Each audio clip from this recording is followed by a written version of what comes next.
கொடுத்துட்டு வீட்டுக்கு அனுப்பிடுவாங்க ஐயா. அதன் பிறகு எங்களுக்கு சம்பளமே கிடையாது. ஏற்கனவே இருக்கிற சம்பளத்திலேயே எங்களால் ஒரு வாழ்க்கையை நடத்த முடியல.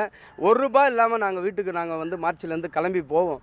அதை சமாளிப்பதற்கே நிறைய பேர் வாட்டர் கேன் போடுறது, பனைமரம் ஏறுறது, இளநீர் விற்கிறது, ஸ்விக்கி ஆப்பில் ஒர்க் பண்ணுறது, இந்த மாதிரி சின்ன சின்ன வேலைகளை செய்து அந்த இருக்கிற வருமானத்தை வச்சு குடும்பத்துக்கு சிலர் சாப்பிடுவதற்கு உணவு கூட இல்லை.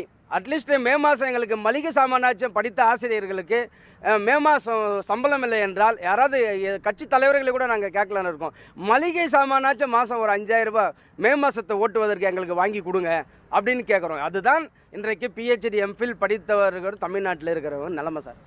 கனவே ஒரு முக்கியமான விஷயத்தை சொல்லும்போது பார்க்குறேன். ஏன்னா நிறைய பேர் நன்றாக படிக்க வேண்டும் என்பதற்காக பகுதி நேரமாக வேலைக்கு போவாங்க.